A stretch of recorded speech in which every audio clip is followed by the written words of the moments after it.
Manaraka hatrany ny fandaharana eto amin'ny fahitalavitra MPS ianao ny fandaharana solaitra no mivahiny ao an-tokantranonao amin'izao fotoana izao miarahaba tompoko.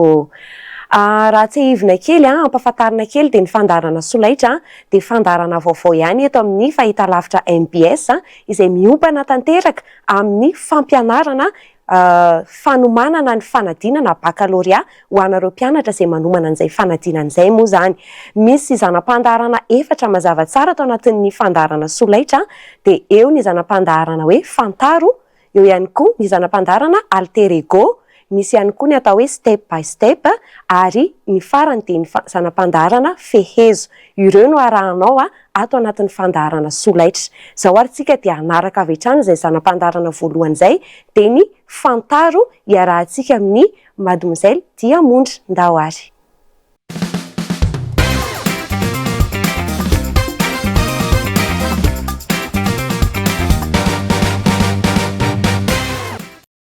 Miarabantsika mijery fandaharana solaitra. Androany isika dia hijery ny mpanoratra Jasmina Ratsimizeta.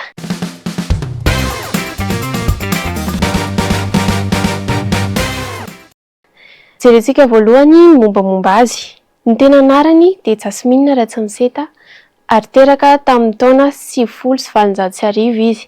Ny rainy dia Razafiarivony ary ny reniny dia Razafindrasoa. Natsangany Ratsimizeta nadahan-dreniny izy taty aoriana. Razafiarivony ny vadiny ary maty tamin'ny taona 1970 izy ary nalevina tao Ambanidia Antananarivo.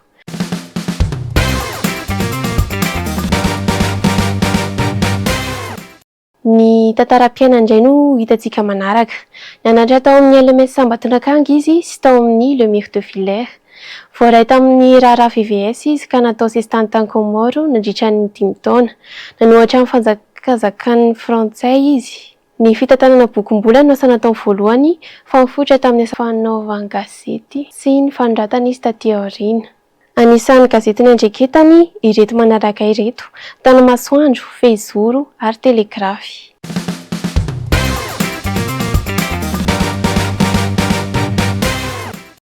Mikasika ny asa sorany indray. Mampiasa sonanarana maro izy arakaraka ny karazan'ilay asa soratra soratany.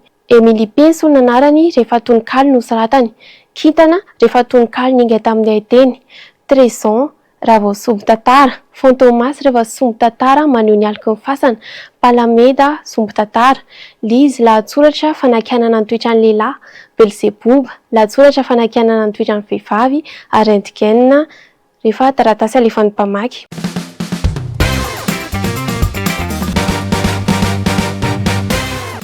Mbola maro ny solonanarany fa ireo dia sombitsombiny amin'izay fotsiny.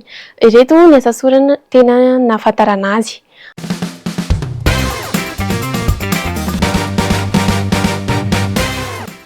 Ny tononkalo rehefa maty aho, ny lasa, nofokony, ohabolana, kamodireny, tantara foronina, anatin'ny aizina, ny adidy, somby tantara, ny andranao, tsodrano azy aho, ny sandriko, lavanilina, tantara tsehatra, double efatra, ny tsy hamozako azy, izay mandany resy.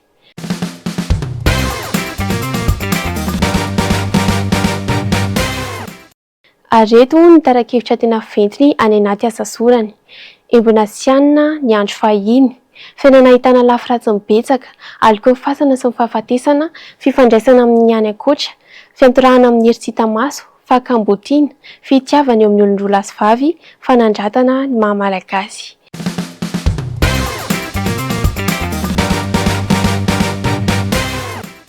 Izay ny mikasika ny mpanoratra Jasmina Ratsimizeta. Fa hijery ny ohabolana mikasika ny hitsiny indray isika. Fa mialohan'izay, inona ny atao hoe hitsiny? Ny hitsiny dia ilasanareo fitsipika, ireo didy, ireo lalàna, ireo dinam-pokolonona entina feno fiarahamonina isan-kanana ny olona tsy hanao adalàna. Ireto misy ohabolana vitsivitsy manambara izany hitsiny izany. Ny omby matin'ny taviny, ny hazo matin'ny hitsiny.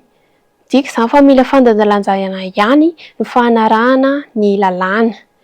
Ny hitsiny tsy aritra, ny rariny tsy eto mandefitra. Ilaina ny mijery ny marimaritra iraisany. Ny fahafatesana tseloka, ny fahavelomana tsy hitsiny. tsy meloka akory ny maty ary ny fahavelomana kosa dia tsy midika faolomendrika. Saisay indray no mamarana ny zanam-pandarana fantaro amin'ny anio. Mifanomiana fotoana etsika amin'ny manaraka indray.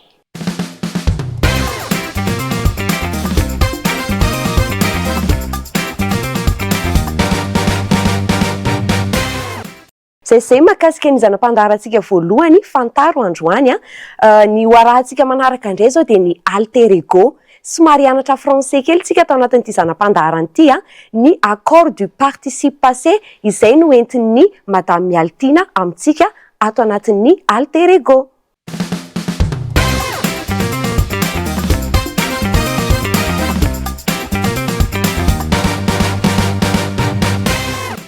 Faly miarabantsika rehetra mpanaraka ny fandaharana solaitra ato amin'ny matière français no jerentsika androany dia momba ny accord du participe passé.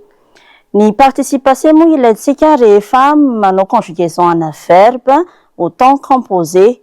Dia matetika ny mpianatra rehefa manoratra manao phrase dia manao faute foana amin'ny resaka accord du participe passé. Izany no ianarantsika azy androany. Dia anomboantsika azy dia ny accord du participe passé avec l'auxiliaire être. Ny auxiliaire être ity ny règle. Le participe passé s'accorde avec le sujet. Le sujet. Zany hoe asisika exemple anankiroa. Ma mère est allée au marché. Ny sujet an'le verbe aller, ma mère, qui est féminin singulier. Dikan'izany participe passé auxiliaire être miaraka aminy dia e accent aigu e. Il s'accorde avec le sujet ma mère. Il ne s'accorde pas avec autre chose que ça. Exemple faharoa, nous étions sortis de bonne heure. Étions par ny auxiliaire sortis zany s à la fin satria ny sujet nous masculin pluriel. C'est ny accord du participe passé avec l'auxiliaire être. Mila hajaina tsara io rehefa ohatra ka manao phrase passive isika. Rehefa misy transformation passive dia hajaina tsara io na manao phrase misy auxiliaire être. Manarak'izay ny accord du participe passé avec l'auxiliaire avoir. Rehefa ina indray no ampiasaina ohatry ny ahoana moa zany ny accord du participe passé avec l'auxiliaire avoir. Dia jerentsika ny règle. Le participe passé ne s'accorde jamais avec le sujet. Il s'accorde avec le COD si celui-ci est placé avant. Zany hoe tsy misy accord amin'ny sujet mihitsiny ny participe passé amin'ny auxiliaire avoir. Tsy misy mihitsiny mandrakizay mbola tsy nisy mihitsy hoe misy accord rehefa auxiliaire avoir dia participe passé s'accorde avec le sujet. Tsisy zany. Fa ny accord kosa misy raha ohatra ka hoe COD any alohan'le verbe. Ina moa zany COD mety ho any alohan'le verbe. Mety ho pronom personnel izy mety ho pronom relatif. Dia jerentsika kely ny exemple ato. Elle a mangé du chocolat. Raha jerentsika zany sujet elle qui est féminin singulier. Manger nefa e accent aigu. Zany hoe tsy misy accord mihitsy ato. Deuxième exemple. Ces livres, je les ai lus hier. Lu, misy S ato na dia je ary le sujet, dia misy S ato satria misy COD placé avant. J'ai lu quoi? J'ai lu ces livres. Le COD placé avant, donc S, ça s'accorde donc avec les COD placés avant. Voilà pour l'accord du participe passé avec l'auxiliaire avoir.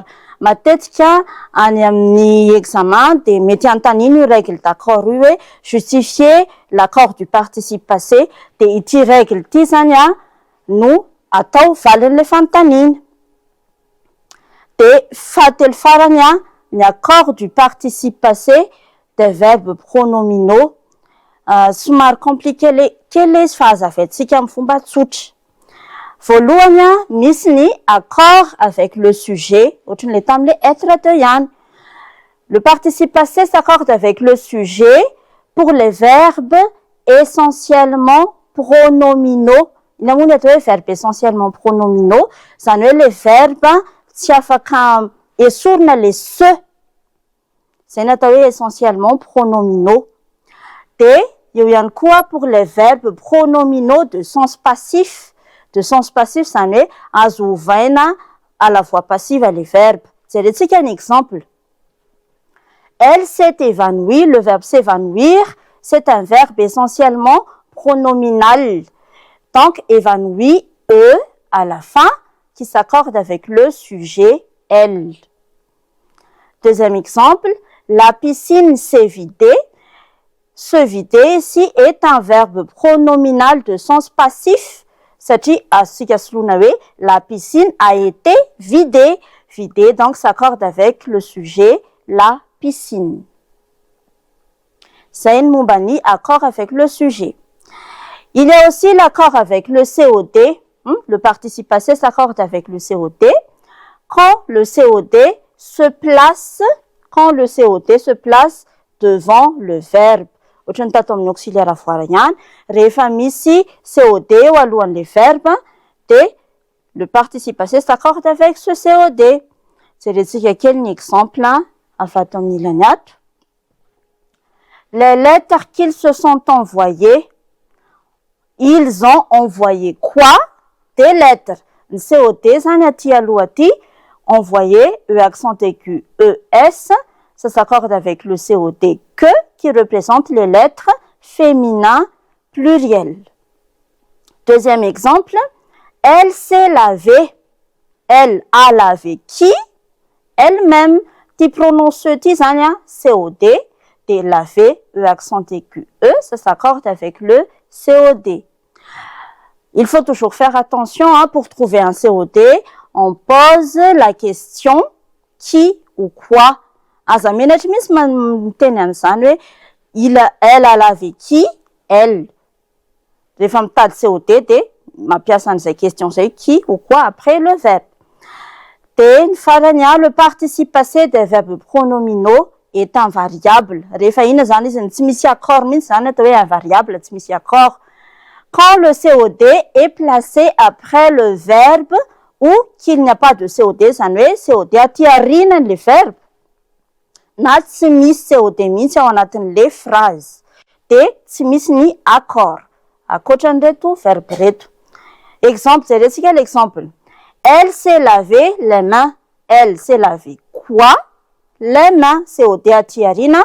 Laver, E accent aigu, na de elle ary le sujet, tsy misy accord amin'ny sujet mihitsy zany rehefa misy COD aty aoriana. Deuxième exemple, ils se sont téléphonés. Eto asitsika illustration kely le izy. Ils se sont téléphonés, misy olona anankiroa zany. De mifampitelefone izy. Cette personne a téléphoné à cette personne-là et l'autre personne a téléphoné à l'autre personne. On dit téléphoner à quelqu'un. De zay mampatonga an'ity COI. Téléphoner à qui? À lui. Il a téléphoné à qui? À lui. Lui, il a téléphoné qui? À lui. Ce, donc COI. Tsy misy COD mihitsy ao anatin'le phrase de téléphoner, E accent aigu, tsy misy ny accord na de sujet, il pluriel ary. Izay indray momba ny accord du participe passé nozaraina tamintsika tamin'ity fandaharana solaitra ity. Raha misy ary ny fanontaniana na zavatra tsy azo de afaka mametraka fanontaniana ao amin'ny page Facebook ny MPS. Misaotra indrindra, veloma tompoko.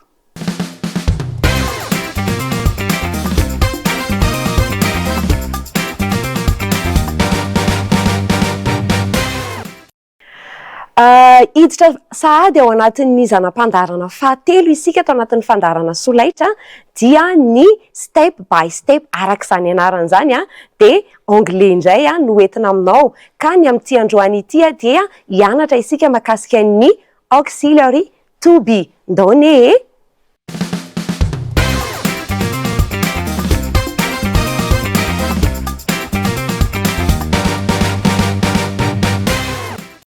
Welcome again to this program. Today we are going to continue our lesson about to be, but we are going to see to be as an auxiliary. Androany indray zany a, dia hitoy ao anatin'ilay to be isika fa to be amin'ny maha auxiliaire anazy indray no hojerentsika. Dao ary. So, when do we use to be as an auxiliary? First, we use the auxiliary to be with continuous tenses. The structure is to be plus verb ing. There are two types of continuous tenses. The first type is present continuous tense and the second type is past continuous tense. Misy karazany roa zany le continuous tenses de present continuous sy ny past continuous. Fa samy mampiasa ny to be amin'ny maha auxiliaire anazy avokoa izy anankiroa. Ho an'ny present continuous tense ny structure dia hoe am, is or plus verb ing. Ty zany le auxiliary to be. Conjuguentsika amin'ny present simple tense le izy izay maha present continuous anazy. Let's see the example. They are dancing at an exhumation now. John is attending a wedding ceremony at this moment. These are the auxiliary to be, are and is. The main verbs are dancing and attending. Past continuous, the structure is was or were plus verb ing. Eto indray zany conjuguena amin'ny past simple tense le auxiliary to be arahan'le verb ing. Let's see the example here. It was raining while they were celebrating their engagement. Was is the auxiliary to be and were is also an auxiliary to be. Remark. When we say continuous, it can also mean progressive. Ny hoe continuous koa zany dia midika hoe progressive. Inona mampa hoe progressive anazy? Satria ampiasaitsika ilay continuous tenses na progressive tenses na present continuous io na past continuous entina ilazana action in progress. Zany hoe misy asa eo andalam-panatontosana anazy. Ohatra zany amin'izao fotoana hitenenana izao, I am teaching English. You are watching the program Solaitra. Zay zao asa eo andalam-panatanterahana anazy. Zay izy raha present continuous tense. Ho an'ny past continuous tense zany dia asa eo andalam-panatontosana anazy, teo andalam-panatontosana anazy tamina fotoana tena précis tany amin'ny passé at a specific time in the past. Ohatra tamin'ilay exemple hitantsika tato, John is attending a wedding. It was raining while they were celebrating their engagement. It was raining when avy be ny orana tamin'izay oviana nandritra ny zareo nankalaza ny vodiondriny. Zay moa zany ny engagement hoe vodiondriny ilazana anazy. Dia misy fotoana voafaritra mazava tsara zany hoe nandritra nyity fotoana ity no avy ny orana. Past continuous no ampiasaitsika amin'izay fotoana izay. Ina ihany koa ny ampiasana an'ilay auxiliary to be, ampiasaitsika ihany koa izy miaraka amin'ny passive voice. The structure is to be plus past participle. For example, circumcision is held in winter. This is the auxiliary. This is the past participle of the verb to hold. It is an irregular verb. Verbe irrégulier zany io. To hold, held. Held is the past participle. The baby's hair is cut for the first time before he reaches his third month. That is first haircut. Is the auxiliary. Cut is the past participle. It is also an irregular verb. Verbe irrégulier ihany koa ty. The infinitive is to cut. Past simple tense, cut. Past participle, cut. Many people are invited during an exhumation. Or is the auxiliary. Invited is the past participle. This is a regular verb. So for the regular verb, we just add ed to the base form to get the past participle. ampiana ed fotsiny zany lay infinitif de mahazo participe passé tsika rehefa verbe régulier lay izy. As a remark, when do we use passive voice, or what do we talk about with a passive voice? So, passive voice expressing the idea that the subject does not do the action, but the action is done to the subject. Zany hoe, ny dikany hoe passive voice de zao, le sujet ao anatin'le fehezanteny tsy manao an'le asa, fa le asa dia mihatra amin'ilay sujet. Eto zany zao, circumcision is held in winter. Dikan'le to hold de hoe organize, organiser zany. De tsy lay circoncision no mi-organiser, fa le circoncision no organisena. Zay zany mampa-iarana an'le izy. The baby's hair is cut. Lay volon'le zaza dia tapahina, fa tsy hoe ny volon'le zaza no manapaka. Many people are invited. Betsaka ny olona asaina na hoe voasa, fa tsy hoe ireto olona voalaza reto no manasa. Zay zany ny passive voice. Ito isika ao anatin'ny vocabulary items.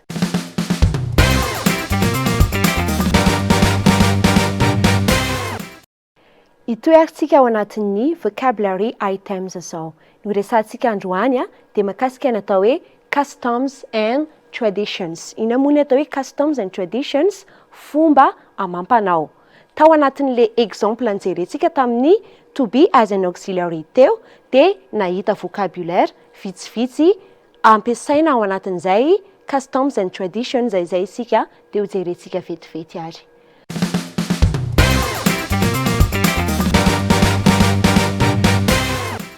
Simple Malagasy customs and traditions, ndikany hoe simple de hoe échantillon na hoe ohatra anakefatra zany reto amin'ny fomba amam-panao malagasy no entiko tao anatin'ilay exemple rehetra hitantsika teo.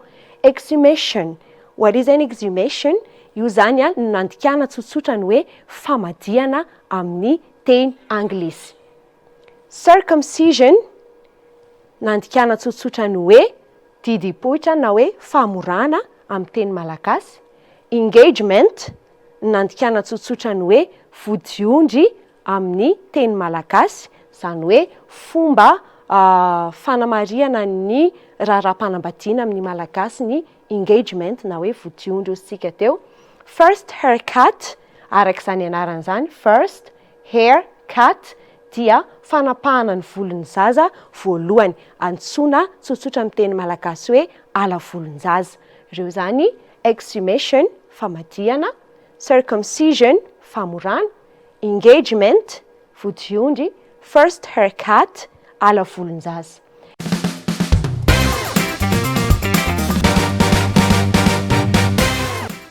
Inona ny verbe azontsika ampiasaina rehefa miresaka an'izay hoe customs and traditions zay de misy anaky efatra ireto na 5 azonao ampiasaina. To celebrate, mankalaza, like to celebrate an exhumation, to celebrate a birthday party, to celebrate a wedding ceremony. To hold, synonym of to organize. Efa niteneniko teo ihany, hold midika hoe organize, mikarakara événement na réunion fivoriana moa zany. To attend midikany de hoe to be present at, zany hoe manotrina na hoe manatrika an'ilay événement. And to invite, efa hainareo tsara, to invite, invité. So we have seen to celebrate, to hold, synonym of to organize, to attend, synonym to be present at, and last one is to invite. Mino fa voaray anareo zay mankasitraka indray nanaraka ny fandarana androany. See you next time. Farany ary hamaranantsika ny fandarana ny amin'ny anio dia ny fehezo. Manana minitra lavalava kely isika tao anatin'ity zanam-pandarana ity izay hitondrana aminao ny fanadihadiana lahatsoratra taranja malagasy hiaraka amin'ny madam-bola isika ao anatin'izay.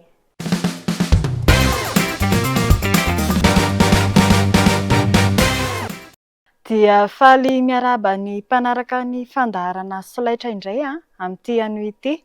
Ny mpampianatra malagasy no mivahiny atao amin'ny zanam-pandaharana Fehezo. Ankehitriny tsika mpianatra momba ny fomba fanadihadiana lahatsoratra anareo no tenako anio. Manoloana izay fanadihadiana lahatsoratra izay aloha dia misy zavatra tsara ho fantatra ihany. Inona aloha ny atao hoe manadihady lahatsoratra?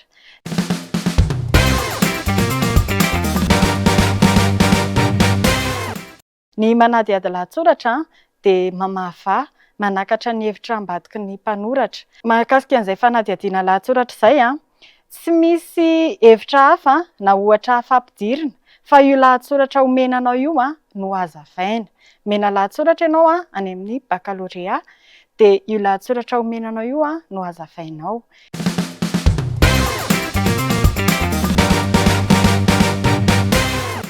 Inona ary ny ataonao ahoana ary ny fomba ahafahanao manadihady an'io lahatsoratra io? Misy zavatra tokony tandremana nefa na izany na tsy izany ary rehefa hanadihady lahatsoratra ianao. Voalohany indrindra aloha araka ny efa voalazako teo dia tsy mampiditra ohatra na hevitra hafa ivelan'ny lahatsoratra. Iny aloha ny tandremana voalohany indrindra. Inona kosa ary ny fomba fiasa tsara anananao ahafahanao manadihady an'ilay lahatsoratra? Voalohany dia vakianao aloha ny lahatsoratra dia atao izay azahoana azy. Dia rehefa voavakinao ny lahatsoratra dia fantarinao ny foto-dresaka. Tadiavinao izany hoe miresaka momba an'ino io lahatsoratra io, izay ny fanontaniana apetraka ao rehefa hikaroka ny foto-dresaka ianao. Dia aorianan'ny fahitanao ny foto-dresaka dia tadiavinao ny foto-kevitra. Ahoana indray no ahitana ny foto-kevitra? Ametrahana fanontaniana ny foto-dresaka. Inona mikasika an'ilay foto-dresaka no resahan'ny mpanoratra ao amin'ny lahatsoratra.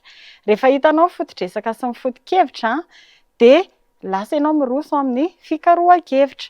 Dia misy lahatsoratra iray izao ity anaovantsika fampiarana. Dia arak'ilay teneniko teo vakiana aloha ny lahatsoratra ahafahantsika manadihady an'io lahatsoratra io. Eto izao misy lahatsoratra nosoratan'i Fête Michel tao amin'ny fanabeazana sy fiainam-pirenena. Dia ho vakiako ary ny lahatsoratra.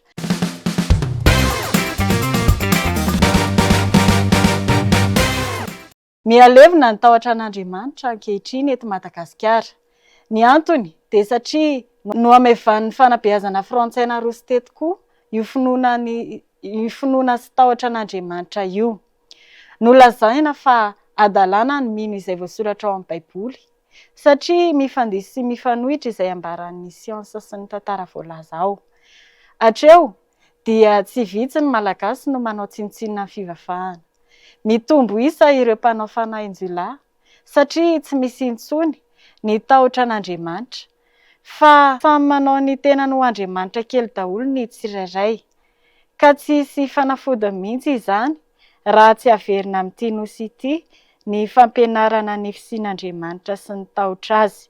Ary samy tokony farimbona amin'izany avokoa na ny sekoly na ny ray aman-dreny na ny fanabeazana hafa rehetra. Ny mpanoratra Fête Michel tao amin'ny fanabeazana sy fiainam-pirenena tamin'ny taona 2017.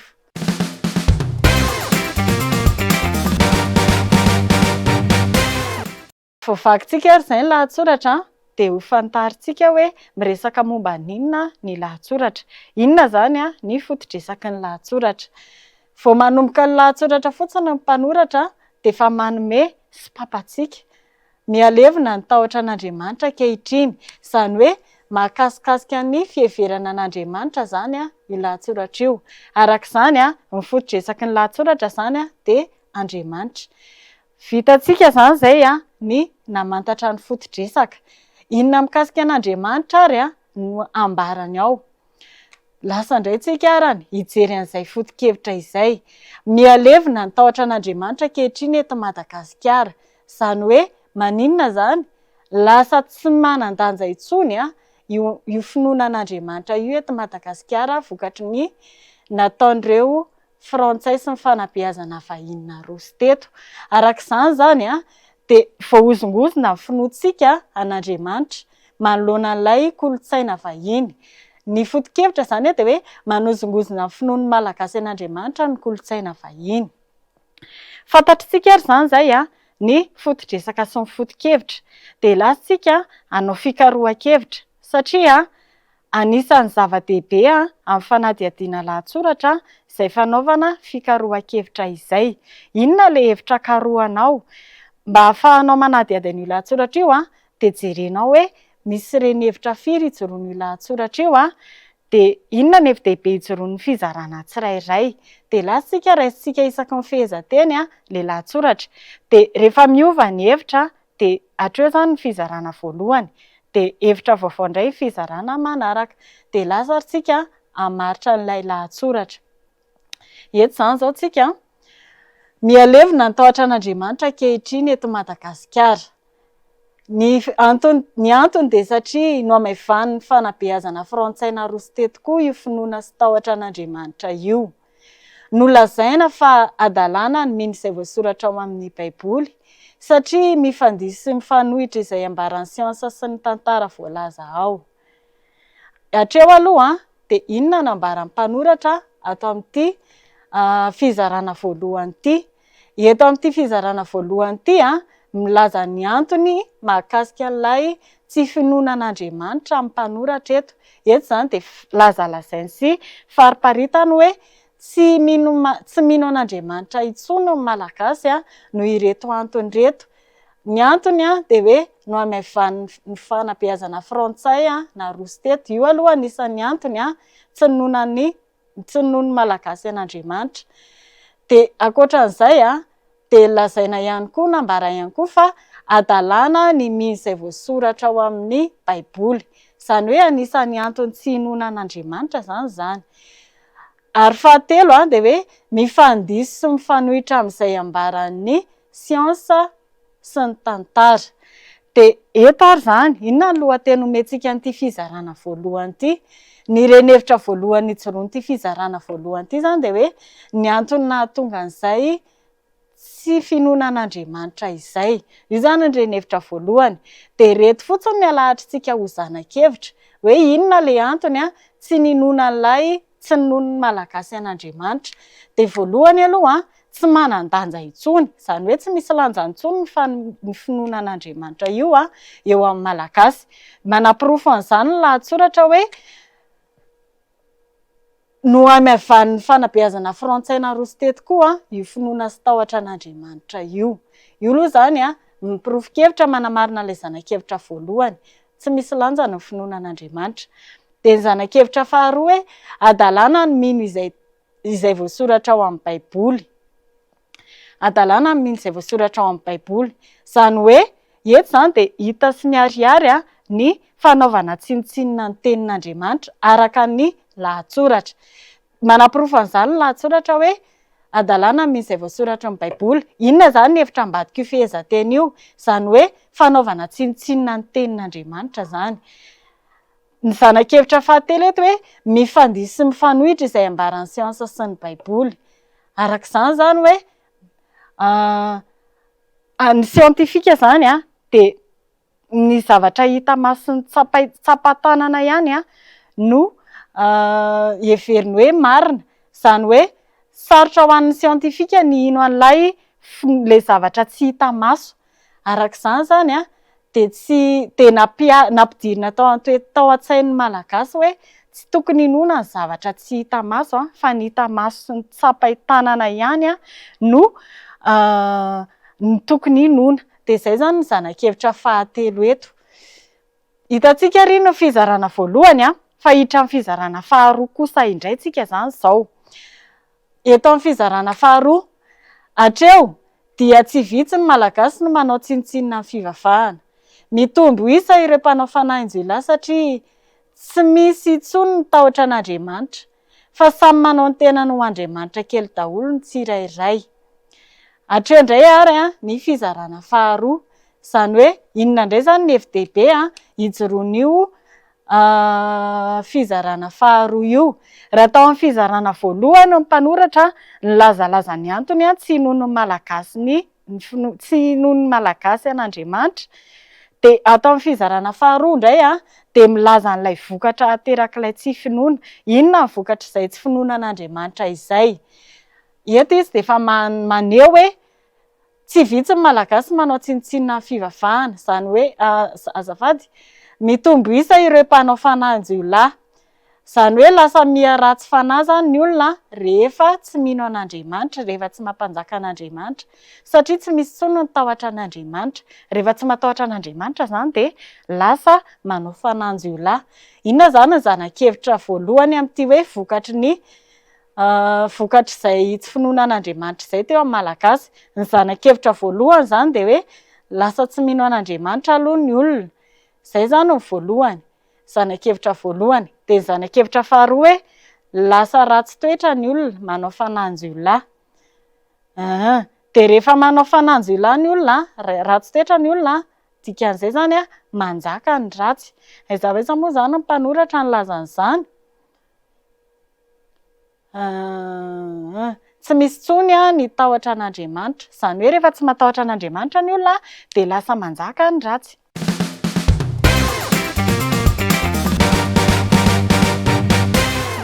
Fanamarihana kely aloha manoloana an'ilay fizarana anankiroa rehefa manadiady lahatsoratra isika, manelanelana amin'ny fizarana roa dia misy ny antsoina hoe tetezamita. Inona ny atao hoe tetezamita?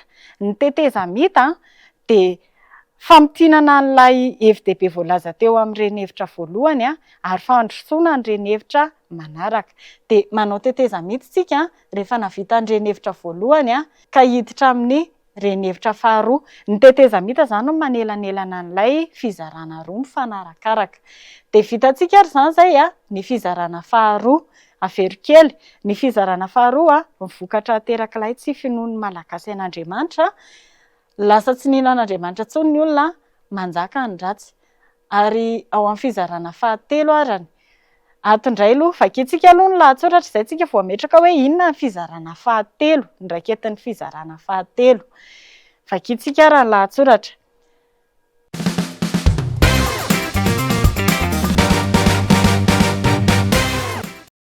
Ka tsy hisy fanafody mihitsy izany raha tsy averina amin'ity nosy ity ny fampianarana ny fisian'Andriamanitra sy ny tahotra azy, ary samy tokony hifarimbona amin'izany avokoa na ny sekoly na ny ray aman-dreny na ny fanabeazana hafa rehetra. Izany hoe eto amin'ity fizarana fahatelo ity zany raha ohatra hoe laza mahakasika ny antony izy ao amin'ireny hevitra voalohany, izay zany ny lôjika rehefa aty amin'ny fanadihadiana lahatsoratra. Raha ohatra hoe antony ireny hevitra voalohany dia vokany ireny hevitra faharoa, dia raha ohatra hoe mbola misy ny fizarana fahatelo na hoe ireny hevitra fahatelo, dia ny vahaolana zany mahakasika an'ilay vokatra terak'ilay zava-nitranga teo amin'ireny hevitra voalohany. Izany hoe vahaolana manoloana an'izany zany no aroson'ny mpanoratra eto. Vakiko kely ny lahatsoratra. Ka tsy hisy fanafody mihitsy izany raha tsy averina amin'ity nosy ity ny fampianarana ny fisian'Andriamanitra sy ny tahotra azy, ary samy tokony hifarimbona amin'izany avokoa na ny sekoly na ny ray aman-dreny na ny fanabeazana hafa rehetra. Izany hoe eto zany, inona ny ambaran'ny mpanoratra eto? Ka tsy hisy fanafody mihitsy izany raha tsy averina amin'ity nosy ity ny fampianarana ny fisian'Andriamanitra. Izany hoe mila maninona zany ny malagasy mba ahafahantsika manome hasina sy manome lanja an'Andriamanitra indray. Mila miorina zany ny tsirairay amin'izay finoana an'Andriamanitra izay. Dia ity ny lahatsoratra manam-pirofo an'izany.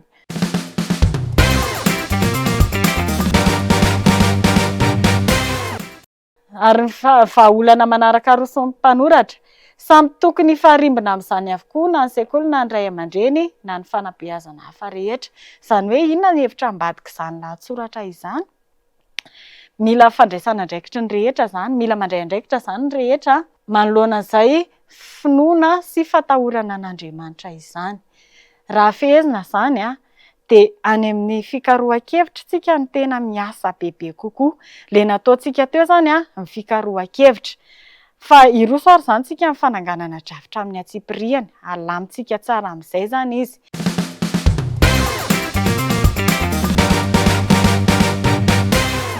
Inona ny foto-dresaky ny lahatsoratra? Ny foto-dresaky ny lahatsoratra ny Andriamanitra, ny fiheverana an'Andriamanitra, miresaka mahakasika an'Andriamanitra ny mpanoratra ao amin'io lahatsoratra io.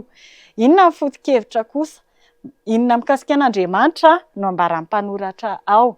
Dia ny hita atao anatin'ny lahatsoratra dia hoe manozongozona ny finoan'ny malagasy an'Andriamanitra ny kolontsaina vahiny. ndrenevitra voalohany de hoe ny antony nahatonga izany de efa io zany le lahatsoratra efa ny mariantsika ny lahatsoratra hoe hatreto no ahitantsika izany ny antony nahatonga izany tsy finoanan'Andriamanitra izany. Voalohany aloha tsy misy lanjany ny finoanan'Andriamanitra de manamarina izany lahatsoratra hoe noamevan'ny fanabeazana frantsaina roso teto koa io finoana sy tahotra an'Andriamanitra io. Ny zanak'evitra faharoa de milaza ny manamarina ny renevitra voalohany hoe fanaovana tsinontsinona ny tenin'Andriamanitra. Ny lahatsoratra de manambara hoe tsy vitsy ny malagasy manao tsinontsinona ny fivavahana. Izany hoe ity fanaovana tsinontsinona ny fivavahana ity zany de anisany antony nahatonga an'izany nampiendanja ny finoan'ny malagasy an'Andriamanitra. Ary eo amin'ny fizarana faharoa kosa nanehoan'ny mpanoratra ny vokatra izay tsy finoanan'Andriamanitra izay. Rehefa tsy nino an'Andriamanitra ny olona lasa tsy nanjaka ny ratsy manjaka ny ratsy de aseho an'izany ao amin'ny lahatsoratra ao. Inona raha ny vahaolana roso mahakasika an'izany rehetra izany.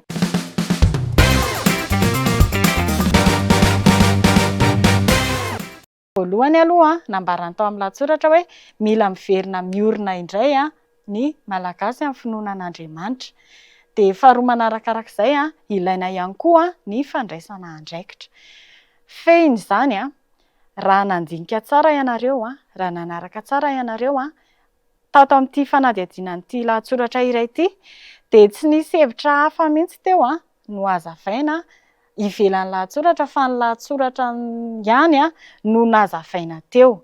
Araka izany zany de mila mifantoka tsara, mila mahay mikirakira tsara de manakatra hevitra fa ny fahavoazana mantsy ho an'ny mpiadina rehefa tonga ny fanadinana baccalauréat. Ary io tsy ny littéraire ihany na ny scientifique ihany ny tratra fa matetika tratra daholo mahazo mibetsaka ny mpiadina. Faly tsy manakatra hevitra de rehefa tsy manao an'ilay fikarohan-kevitra ianao de lasa manana alaim-panahy zany andika an'le lahatsoratra. De ankoatran'izay koa mba mila ianareo mamaky boky aloha mba manana voambolana maro.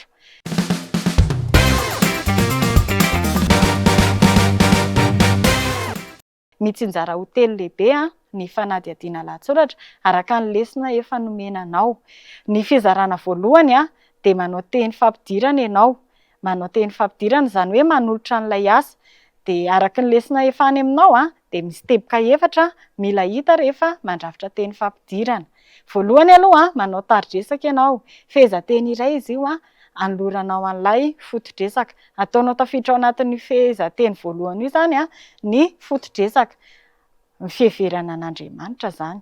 Teboka faharoa amin'ny teny fampidirana manolotra ny kara-panondron'ny lahatsoratra. Ny tontolon'ny lahatsoratra manontolo no omenao. Averinao lazaina aloha ny foto-dresaka hoe miresaka momba an'ino io lahatsoratra io de iza no nanoratra an'ilay asa soratra. De fahatelo omenao ny lohatenin'ilay lahatsoratra raha misy. Raha tsy misy de tsy mamorona ianao. De fahaefatra omenao kara-panondron'ny lahatsoratra. Ny mpanoratra azy zany de raha ohatra hoe fanamarihana hoe raha misy lohateny de lohateny ataonao anaty farangososana.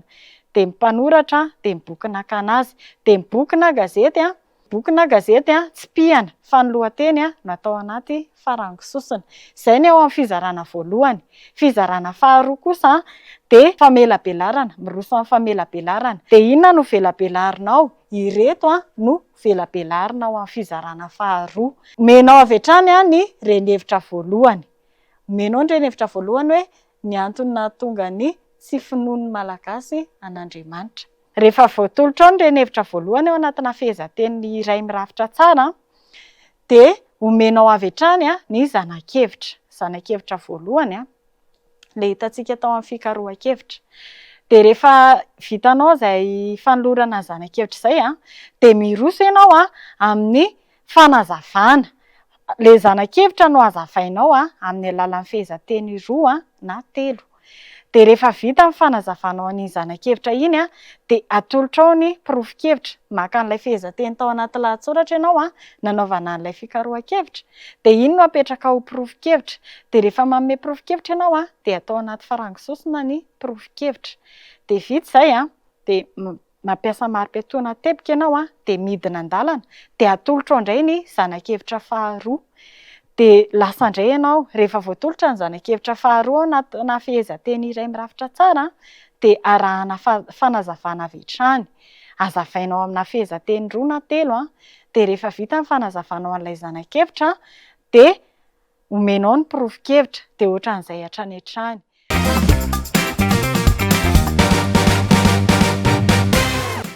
Izay ny fandaharantsika ho amin'ny androany. Mankasitraka feno anareo nanaraka ny fandaharana tany an-tokantrano tany. Isaorana ihany koa ny teknisianina ao ambadimbadika ao izay mikirakira ny lafiny teknika mazava ho azy. Tsy adinonay ny misaotra ny Beauty by ny Haiko izay nanao ny taovolo sy ny endrika, ary indrindra manasa anareo mba hanaraka indray ny fandaharantsika. Ny famerenana dia alakamisy, zoma, sabotsy, samy amin'ny 5 ora sasany hariva avokoa. Azadiny ny miteny namanao manentana anjareo hanaraka ihany koa an'ity fandaharana ity, fa mahasoa anareo izay manomana ny fanadinana baccalauréat izy ity. Dia mametraka ny veloma mandrapitafa ho amin'ny manaraka indray. Veloma tompoko!